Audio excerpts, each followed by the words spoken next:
되셨는지 한번 안부하겠습니다. 한 주간 잘 지내셨는지 앞뒤 좌우인 분들과 인사할까요? 잘 지내셨습니까? 인사하겠습니다. 주의 사랑으로 사랑하고 축복합니다. 인사하겠습니다. 오늘도 2부 예배 가운데 또 영상으로 예배한 우리 모든 가족들에게 하나님의 평강이 넘칠 수 있기를 축복합니다. 오늘 본문의 시작은 우리가 예상하고 우리가 평소에 생각했던 예수님의 모습과는 다소 동떨어진 의외의 모습을 보이는 것으로 시작됩니다. 12절에서 마태는 예수님께서 갈릴리로 물러나셨다라고 기록합니다. 이 말은 예수님께서 세례 요한이 잡혔다라는 이야기를 듣고 위협을 느껴서 물러나셨다, 즉 도피했다라는 의미입니다. 사실 당시 로마의 폭력은 이 정도로 실제 대단한 것이었습니다. 그래서 오늘의 본문도 그 로마의 거대한 권력에 의한 폭력을 간접적으로 또는 직접적으로 말하는 것으로 본문이 시작됩니다. 세례 요한이 어떤 사람이었습니까? 정의로운 예언자였습니다. 그는 바른 말하던 사람이었습니다. 세례 요한은 당시 갈릴리 지역을 통치하던 분봉왕 헤롯, 정확하게 말하면 헤롯 안티파스의 폭정, 그리고 그의 부정한 혼인관계를 날카롭게 비판했죠. 이런 세례 요한을 헤롯 안티파스가 가만히 두지 않았습니다. 그를 감옥에 가두죠. 이 소식이 예수님에게도 전해지자 예수님이 갈릴리로 물러가셨다라는 거예요. 도망하셨다라는 거고 도피하셨다라는 것입니다. 잠시 후에 이 말씀은 이어가도록 하겠습니다. 이제 예수님께서 갈릴리 나사렛을 떠나서 갈릴리 가버나움이라고 하는 곳으로 가서 삽니다. 그런데 13절 말씀에서 마태는 매우 독특한 표현을 사용합니다. 그 가버나움이라는 것이 어떠한 곳인가에 대해서 설명하는데 예수님께서 피하여 가서 사신 가버나움을 뭐라고 표현하느냐? 마태는 스불론과 납달리 지경 해변에 있는 곳이다 라고 설명하고 있어요. 여러분, 예수님 당시는 물론이고 마태복음은 예수님이 돌아가신 후에 기록된 거니까 마태복음이 기록된 것은 한 80년에서 90년대라고 측정합니다. 그리고 예수님이 실제로 살던 당시나 그리고 시간이 지나서 80년대 90년대에 실제로 그 가버나움은 공식적으로 그리스 그리고 로마의 식민지 안에 있었어요. 그러니까 실제로 공식적으로 로마의 식민지가 가버나움이었습니다. 그런데 마태는 그 식민지였던 가버나움을 말하는데 이미 사라져 없어진 이스라엘의 12지파 스불론 납달리의 영역이라고 일부러 기록하는 거예요. 여러분, 이게 어떤 의미냐고 하면 우리나라의 역사를 되짚어 보면서 설명하면 이해하기 편합니다. 여러분, 우리가 대한제국, 옛 조선의 수도는 어디였어요? 우리가 한양 하다가 공식적인 명칭은 한성이라고 얘기했어요. 그런데 경술국치를 지내면서 일제강점기 시절에 일본 사람들이 한성을 한성이라고 하지 않고 그들의 이름을 경성이라고 고쳐서 씁니다. 그러니까 여러분, 경성은 일제 치하에서 제국 시절에 존재했던 행정구역의 명칭이 되는 거죠. 원래 우리나라가 사용했었던 것은 한성이었는데 일제가 치하하면서 이 이름을 지우고 경성이라 했다 이거예요. 자, 그러면 이제 그 당시에 우리나라 사람들은 그 한양 한성을 이제 뭐라고 불러야 됩니까? 경성이라고 불러야 되는 거예요. 그런데 우리나라 사람이 어떤 사람이에요? 우리나라 사람들이 일제가 경성이라고 부르는 것을 끝까지 경성이라고 부르지 않고 한성이라고 부르고 고집하는 사람들이 끝까지 있었다라는 거예요. 이게 어떤 의미인지 여러분 이해 가시겠어요? 오늘 13절의 말씀이 바로 이와 같은 이치다라는 것입니다. 여러분, 왜 굳이 마태는 이미 식민지 아래에 있는 땅, 가버나움 땅을 스불론과 납달리 땅이라고 기록하고 있을까? 여러분, 이것은 아무리 로마가 그 땅을 강한 힘과 세력을 펼치면서 그들이 지배하고 있을지라도 이 땅은, 이곳은 하나님께서 이스라엘 백성들에게 주신 약속의 땅이다라는 것을 이스라엘 백성, 특히 유대인들에게 기억나게 하기 위함이었어요. 여러분, 마태복음은 유대인들을 위해서 쓰여진 책입니다. 이방인들이 아니라 유대인들만을 위해서 쓰여진 책이 바로 마태복음이었어요. 식민지 치하에서 모든 것들을 잃어버린 상태에서 이스라엘 백성들에게 마태는 이 한 주를 통해서 우리가 지금 식민지로 살아가지만, 우리가 아픔 중에 살아가지만 이 땅은 하나님께서 이미 만세전에 우리에게 약속하신 약속의 땅, 언약의 땅이다. 즉 너희들은 식민지의 백성이 아니라 하나님의 백성이다 라는 것을 말씀하고 있는 거예요. 스불론과 납달리 지파, 기원전 732년에 아시리아 사람들에 끌려갔습니다. 기원전 732년 전에 사라진 나라였어요. 그러나 그곳은 여전히 하나님께서 약속해 주신 유대인들, 즉 이스라엘 백성들의 땅이요, 하나님의 약속을 받은 하나님의 사람들이 거주하는 땅이라는 것을 하나님은 마태를 통해서 알려주고 있습니다. 그래서 마태는 15절에 다시 한번 그곳을 스불론과 납달리 땅이라고 강조하는 거예요.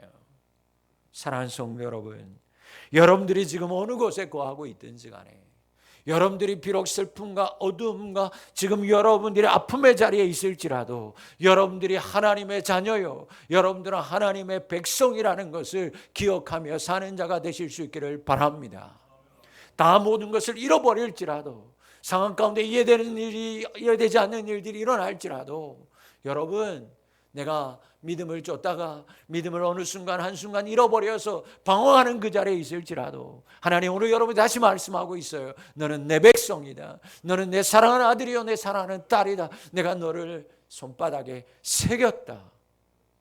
여러분, 어느 자리에 있을지라도, 어떠한 삶의 자리에 놓일지라도 여러분들이 있는 곳에 하나님이 있음을, 그리고 그것이 하나님의 땅이요 여러분들이 하나님의 자녀임을 기억하실 수 있기를 주임으로 축원합니다. 마찬가지로 여러분, 우리가 오늘 새롭게 우리가 정말 전도의 대상자들, 그들이 아직 그들이 세상의 땅에 거할지라도 우리가 그들이 세상의 사람들이 아니라 하나님의 백성임을 먼저 선포하고 기도하면서 그들에게 나아갈 때 그들도 하나님의 백성임을 회복하는 날이 속히 오게 될 줄 믿습니다.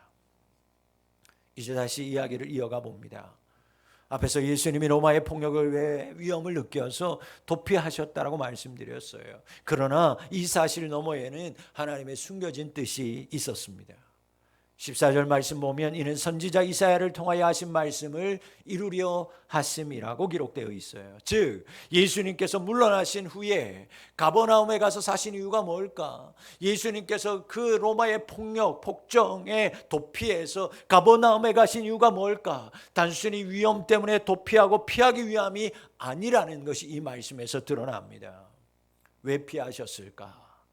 왜 물러나셨을까? 그 이유는 예언자 이사야를 통해서 하나님께서 하신 말씀을 이루기 위함이었어요. 여러분, 여러분들이 어딘가에 무서움을 느껴서 도망간다고 생각해 보세요. 6.25가 터졌습니다. 여러분, 도망하면 여러분은 어디로 도망갑니까? 북한이 위에서 지금 막 쳐내려옵니다. 그럼 여러분 어디로 도망갑니까? 가장 먼 곳으로 도망가야 되는 거예요. 그런데 갈릴리 나사렛에서 그 또한 갈릴리 지역의 가버나움으로 도피한다? 그것도 이상한 것 아니겠습니까? 왜 도피하셨을까? 왜 물러나셨을까? 여러분, 예언자 이사야를 통해 하나님께서 하신 말씀을 이루시는 주님의 모습이 여기에 담겨져 있어요. 지금은 비록 식민지 아래에 있는 땅이지만 예수님은 그 약속의 땅에 가야만 하는 이유가 있었습니다. 여러분, 우리가 믿지 않는 자들에게 가야만 하는 이유가 있는 거예요. 왜? 그래야 하나님의 뜻이 이루어지기 때문입니다. 당시 갈릴리는 유대인도 많이 살았지만 유대인이 아닌 사람들도 많이 살았어요. 그런데 로마의 식민지 아래 살다 보니까 매일의 삶이 고통뿐이었어요. 흑암 중에 살아가는 백성들이었습니다. 그런데 그곳에 오늘 큰 빛이 비칩니다. 그 빛이 바로 예수님이 그 고통의 땅에 가셔서 사셨기 때문이었고, 그 아파하는 자들에게 외치신 이 한마디의 복음의 선언 때문이었습니다. 예수님은 이때서부터, 즉 가버나움에 피하여서 가신 그날, 그때부터 회개하라, 천국이 가까이 왔느니라 라고 외쳤습니다. 여러분, 예수님이 흑암의 땅 가버나움에, 그 흑암에 갇혀 살고 있는 그곳 사람들에게 가셔서 그곳에서 함께 사셨기 때문에, 그때부터 회개하라 천국이 가까워왔느니라 그곳에서 외치셨기 때문에 그곳에 빛이, 큰 빛이 임하였습니다. 여러분, 우리는 인생에서 겪는 많은 일들이 이해되지 않을 때가 참 많이 있습니다. 종이로 왔던 세례 요한이 자신의 임무를 소홀히 한 것이 아니었어요. 말씀에 맡겨준 대로 자신의 임무를 충실히 행했어요. 자신의 신변도 돌보지 않았습니다. 그러다가 감옥에 갇혔습니다. 끝내 풀려나지 못하고 죽는 상황입니다. 여러분, 이것이 이해됩니까? 누구보다도 열심히 살았습니다. 누구보다도 하나님의 뜻에 합한 인생을 살았어요. 정의로운 세례 요한은 자신의 임무를 충실히 이행하다가 하나님의 사람은 갇히고 하나님의 사람은 죽었습니다.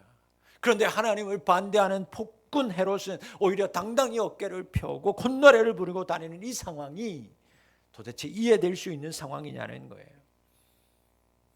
여러분 혹시 이해될지 모르지만 당시 세례 요한을 참된 선지자라고 따랐던 수많은 사람들은 이와 같은 상황이 이해되지 않았을 거예요. 그런데다가 더 이해되지 않는 상황은 다음에 일어났죠. 세례 요한이 잡혔어요. 세례 요한이 잡히자 세례 요한이 그렇게 입에 침이 마르도록 높여드리고 하나님의 어린 양이라고 하신 예수님이 가버나움이라는 곳으로 피신을 합니다. 이 상황이 세례 요한을 따르던 제자들이 이해될 수 있는 상황이었을까요? 세례 요한이 자신이 신발끈을 묶기에도 보고 오신 크신 예수님이라고, 모세보다도 아브라함보다도 다윗 왕보다도 크신 예수님이라고.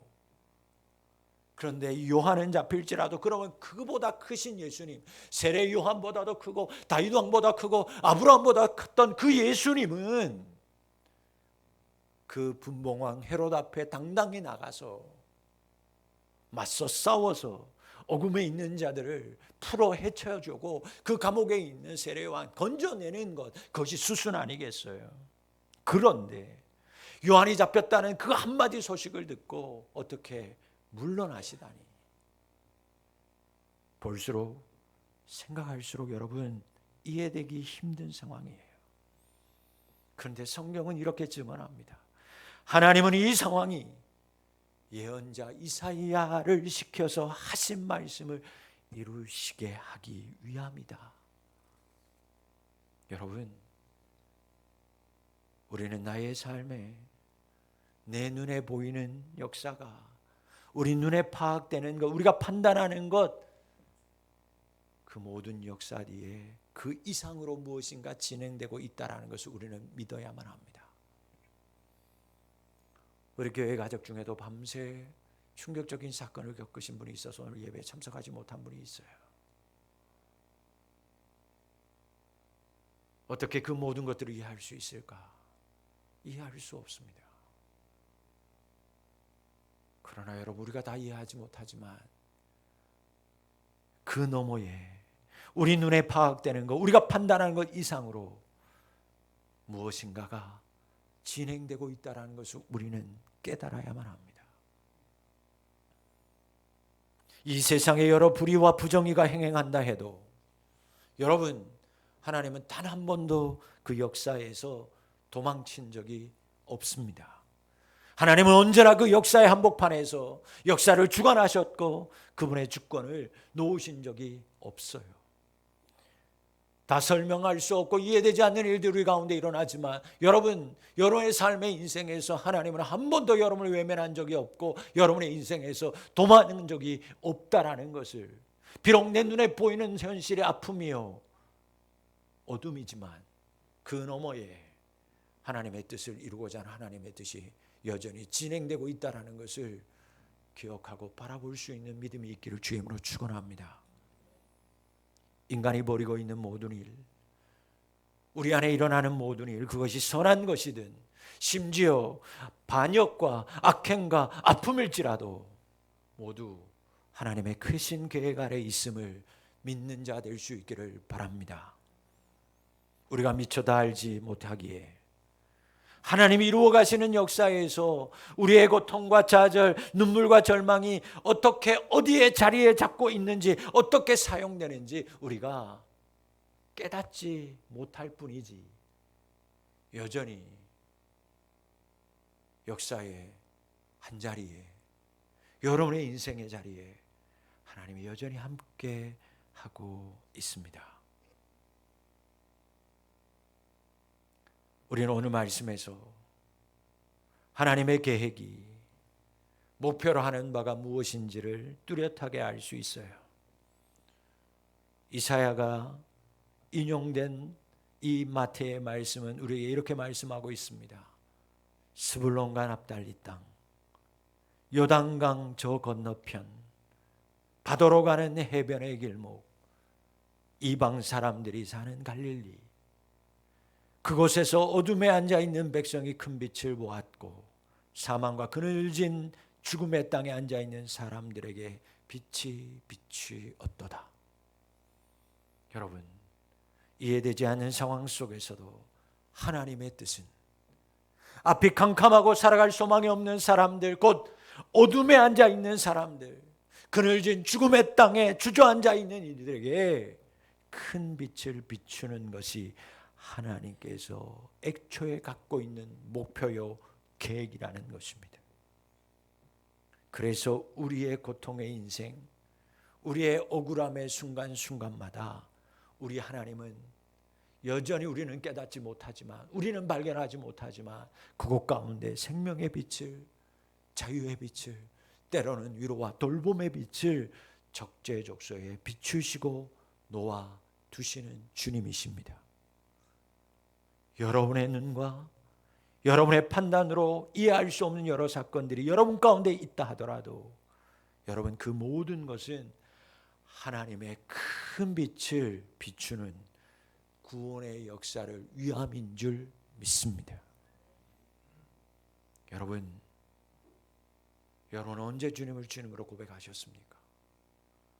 수많은 사람들이, 이 자리에 있는 저와 여러분들을 포함한 수많은 사람들이 어둠의 자리에 있을 때, 고통의 자리에 있을 때 하나님을 찾았고 그곳 가운데 빛이 임함으로 말미암아 하나님을 나의 아버지로, 예수님을 나의 주로 고백하는 역사가 일어나고 지금도 일어나고 있는 줄 믿습니다.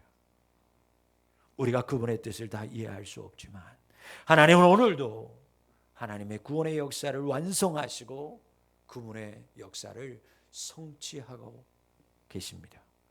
그렇기 때문에 여러분, 어떤 큰 좌절을 겪을지라도, 상황이 예상대로 진행되지 않을지라도, 이해되지 않은 일들이 일어날지라도 낙심할 필요는 없습니다. 묵묵히 그 가운데 빛을 비추고 그 모든 영혼들과 그 모든 사건을 구원으로 연결시키기 원하시는 하나님의 구원 역사를 믿고 신뢰하고 나아가는 자가 될 뿐인 줄 믿습니다. 그러니 일어나는 그 한순간의 사건을 통해서 무모하게 목숨을 가볍게 여기는 일에 나설 이유도 없습니다. 때로는 물러나는 것이 용기가 없는 것이 아님을, 때로는 물러나는 것도 하나님의 구원의 역사를 이루는 것임을 믿음의 사람들은 이해해야 할 줄 믿습니다. 왜 나는 밀리는 인생을 살까? 왜 나는 물려나는 인생을 살아가야만 할까? 다 이해되지 않지만 그곳까지도 하나님이 구원을 이루어 가시는 과정 속에 있음을, 구원 역사를 믿고 신뢰하고 나아가는 우리 성도님들 될 수 있기를 주의 이름으로 축원합니다. 이제 우리는 하나님의 구원 역사를 이루시기 위해 가버나움으로 물러나 사시고 그들에게 선포하시는 복음의 메시지에 주목해야만 합니다. 그 복음의 메시지는 이러합니다. 회개하라, 천국이 가까이 왔느니라. 예수님이 던지는 첫 번째 메시지는 회개하여라입니다. 성경에서 말씀하시는 회개하라는 것은 여러분, 우리가 일반적으로 쓰는 회개라는 의미와는 아주 다른 차원입니다. 우리는 도덕적으로, 윤리적으로 잘못을 저질렀을 때, 그리고 뉘우칠 때 회개라는 말을 씁니다. 그러나 성경에서 회개는 그러한 뜻이 아니라 성경에서의 회개는 삶의 전환을 요청하는 것입니다. 여러분, 삶의 방향을 전환하라는 것을 요청, 그것이 바로 회개라는 거예요. 삶의 방향은 무엇으로 구성될까? 생각과 말과 행동으로 구성됩니다. 여러분, 그러니까 이제부터는 이제까지의 내가 살아왔던 모든 삶의 방식을 전환해서 새로운 방향으로 나아가야만 합니다. 지금까지 내가 생각하고 내가 지금까지 말하고 지금까지 행동하던 것에서 전환하여서 새로운 말, 새로운 생각, 새로운 행동으로 나아가야 한다라는 것입니다. 이때 그러면 그 새로운 방향이 어디인가? 그 새로운 방향은 성경은 분명하게 정해져 있습니다. 바로 하나님입니다. 여러분, 성경에서 회개하라는 말은 이렇게 되는 거예요.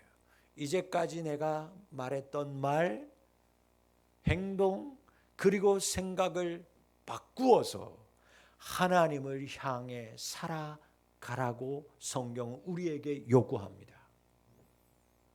그렇다면 회개해야 하는 이유가 뭘까? 왜 회개해야 하는 걸까? 왜 전환해서 하나님의 방향으로 살아야 할까? 왜? 우리말 성경에는 굳이 번역하지 않았지만 헬라어 성경에는 이 말씀을 번역하면서 왜냐하면이라는 단어가 분명히 성경의 원어에는 기록되어져 있습니다. 자, 그러면 이렇게 되는 거예요. 왜 회개해야 합니까? 왜냐하면 천국이 가까이 왔기 때문입니다. 이것이 여러분 두 번째 예수님의 메시지의 선언이었어요. 우리말로 여러분 가까이 왔다, 천국이 가까이 왔느니라, 왔다라고 번역하는데 헬라어로 보면 완료 시제를 씁니다. 뭔 얘기냐면 이미 여기에 와 있다라는 거예요. 끝났다라는 거예요. 이미 완료되었다라는 거예요. 오는 게 아니고 이미 하나님의 나라는 가까이 왔다. 이 얘기는 이미 천국이, 하나님의 나라가 왔다라는 것입니다. 그렇다면 여러분, 회개하라는 건 뭐냐? 이미 천국이, 이미 하나님의 나라가 여기에 왔으니 이제는 하나님 나라 천국에 걸맞는 삶의 태도를 가지고 그렇게 다 바꾸고 변경하며 살으라는 말씀이에요. 하나님의 나라가 왔다라는 것을 깨닫지 못했을 때는 지금까지 너희들 마음대로 살았을지 모르지만 이미 하나님의 나라가 왔으니 이제는 하나님의 나라가 와 있는 상태에 맞게끔 너희들의 모든 삶의 태도를 바꾸며 살아야 된다. 변경하고 살아야 된다. 그 얘기예요. 그렇다면 이제 여러분 우리가 해야 할 일이 무엇일까요? 우리가 해야 될 것이 남았어요. 우리가 해야 할 것이 뭐냐? 이렇게 이미 와 있는 하나님의 나라를 겸허히 받아들이는 것입니다. 하나님의 나라로 나아가는 것이 아니라 이미 와 있는 하나님의 나라를 받아들이는 겁니다. 하나님, 하나님의 나라를 주십시오. 하나님 나라에 가고 싶습니다. 하나님 나라를 강요하지 않으셔도 된다라는 거예요. 이미 하나님께서 주신 것이니까 받아들이면 되는 것입니다. 겸손히 받아들이시면 돼요. 그렇기 때문에 이 말씀을 다시 얘기합니다. 받아들이려면 무엇 해야 된다고요? 먼저 회개가 이루어져야 됩니다. 그래서 천국이 왔다. 앞서 회개하라가 먼저 있는 거예요. 하나님의 나라가 먼저 앞서 회개가 먼저 선포되어야 돼요. 우리가 회개해야 하나님의 나라를 받을 수 있어요. 여러분, 삶 전체를 하나님께로 돌이켜야 하나님의 나라를 받아들일 수 있어요. 여러분의 생각, 여러분의 말, 여러분의 행동을 하나님에게로 전환해야 하나님의 나라를 내가 받아들일 수 있는 것입니다.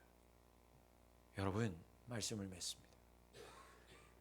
예수님을 예상하지 못하고 이제 이해하기 힘든 인생들에게 늘 찾아오십니다.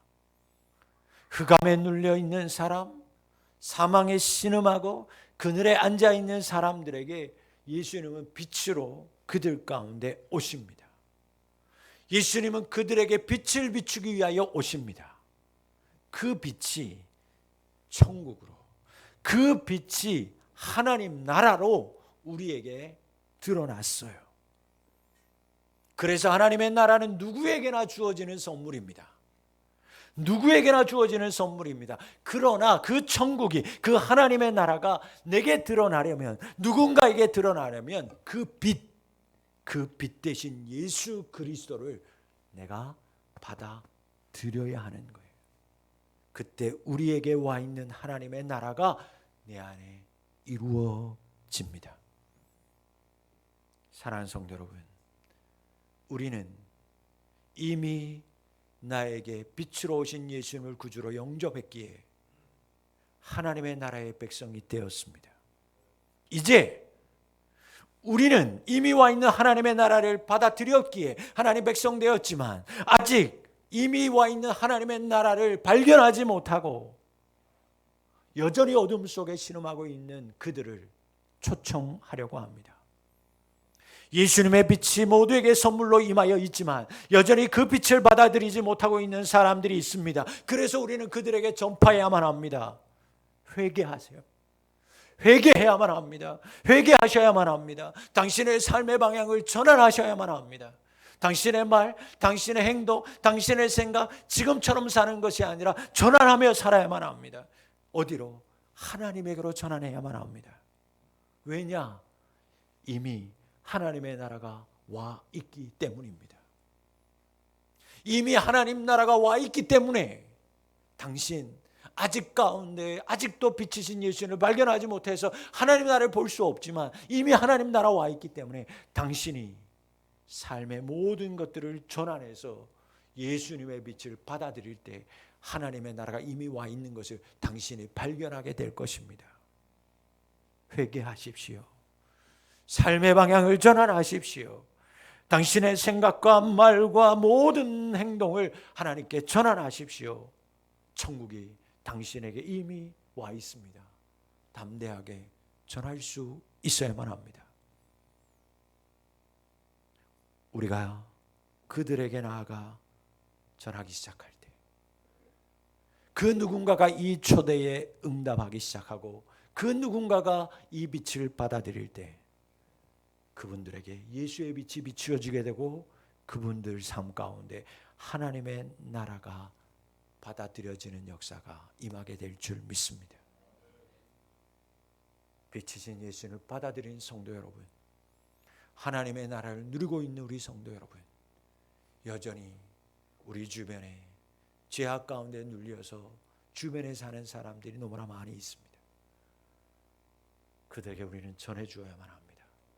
예수의 빛을, 예수의 생명을 회개하라고. 왜? 천국이 이미 와 있기 때문에.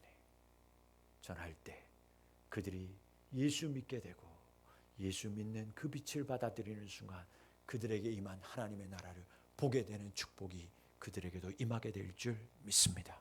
기도합니다. 살아계신 아버지, 나에게 예수님의 빛이 임하기를 간절히 구합니다. 그래서 그 빛을 가지고 나아가기를 원합니다. 신음하는 자에게, 절망하는 자에게, 아픔이 있는 자들 가운데, 괴로움 중에 어둠 속에 있는 자들 가운데 회개하라, 천국이 가까워왔노라고, 삶의 방향을 전환하라고, 하나님의 나라가 이미 와 있는데 무엇하고 있냐고 회개하라고 전할 수 있는 저희들 되게 하여 주옵소서. 오늘 큰 빛이 우리 가운데 임하였기에 이제는 그 빛을 가지고 세상으로 나아가 그들에게 그 빛을 비추며 증거하는 자 되기를 원하오니 그곳에 임하시옵소서. 그래서 그곳에 하나님의 나라가 보여지고 받아들여지는 역사가 일어나게 하여 주시옵소서. 예수님의 이름으로 기도하옵나이다. 아멘. 이제 주하게